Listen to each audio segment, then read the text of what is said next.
Earlier today, I found out that the Golden State Warriors had signed Jose Calderon. That was a pretty big pickup by the Warriors. But if the news is true, and it seems it apparently is true about Cleveland, it's not going to be a big splashy headline. It's not like the trade last week or after the All-Star game where the Kings traded away DeMarcus Cousins to the Pelicans. It's not, aren't going to be immediately amazed at these trades. But I think that these moves that Cleveland apparently just made, if everybody stays healthy, it's going to be seen in hindsight as the move that pushed Cleveland over the top, because I think the acquisition of Deron Williams by the Cavs and the apparent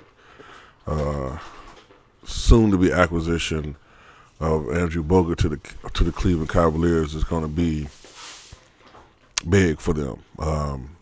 In Bogut, Cleveland gets something that they have not had. Shoot, to really think about it, I don't know if they've ever really had a guy like Bogut in Cleveland since LeBron's been there. So Jonas Ilgauskas is one of the better big men in the history of that team, but I don't think Ilgauskas was ever the rim protector that Andrew Bogut is, and that's what Andrew Bogut will provide for them. A solid rim protector.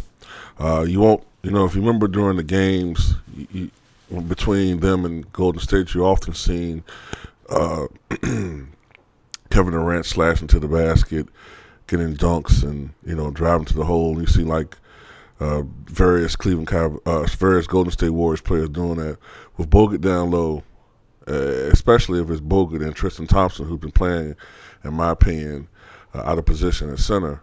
If you see those two down there, you're not going to really see Kevin Durant and them dudes trying that. So there's mostly you're going to see them being forced to shoot perimeter jump shots. You can also remember too, one of the reasons why, and I said this in a video a couple months ago, one of the reasons why Stephen Curry, though he's still having a great season, he hasn't looked like the MVP that we saw last year. A lot of it comes from the screens that Bogut used to set.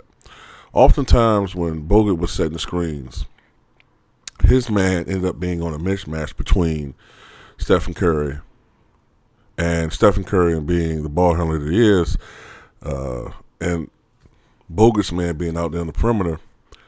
That set a mismatch that was almost always in Curry's favor. JaVale McGee is not quite as good as Bogut was in center screens, and that's one of the reasons why I think Curry, of course he's not going to take as many shots with Durant being out there, but that's one of the reasons why Curry has not been quite as accurate from the field, in my opinion, as he was last year. Though he's still shooting a remarkable 40% from downtown, But Bogut provides that. Bogut provides rim protection for Cleveland. Deron Williams gives LeBron James what he's been clamoring for, another ball handler on the team. Deron Williams is probably going to lead the second unit for that club. So you're going to have two great ball handlers on that club. In a sense, what's going on with Cleveland, if you look at all the moves they've made, right, they're going to get rid of some guys come playoff time because J.R. Smith is going to come back. You got a guy like Bogut out there, right? Bogut is also a very skilled big man in certain ways. I'm not making him out to be Bill Walton. He's not, okay? He's limited in many ways. But he is a good passing big man. He reads defenses very well.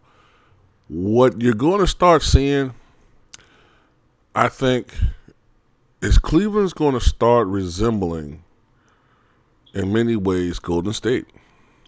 You're going to start seeing a lot of, I think when this team really gets it going, sometime in late March into April, going to postseason. And like you say, by that time, Kevin Love's going to come back. He might come off of the bench initially. So it might be a combination of Bogut and Tristan Thompson up front. It wouldn't be out the realm possibility to have LeBron James playing the 4 at times. But I think, then you're going to have J.R. Smith coming back sometime around playoff time.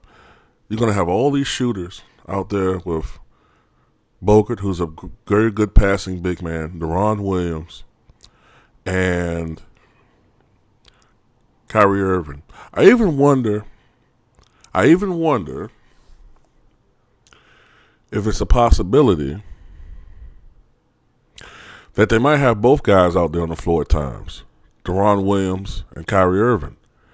I'm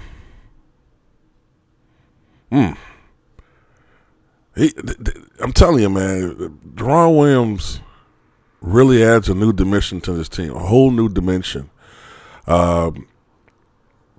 This team's going to be nasty. If everything works the way it could, and it's a lot of ifs, but if everything works the way it could, Cleveland is going to be a team to be reckoned with. They really improved with these two signings. A lot of people are like, oh, well, it's just Deron Williams. He's washed up, and Andrew Bogut's washed up. If you know basketball, you know that this is a steal for a team that already had the highest payroll in the NBA. For them to get these two guys, the magic that their front office had to work to get these two guys. If these are true, if this is indeed true, that they got Deron Williams and Andrew Bogut, this might be the move of the season. But tell me what you guys think.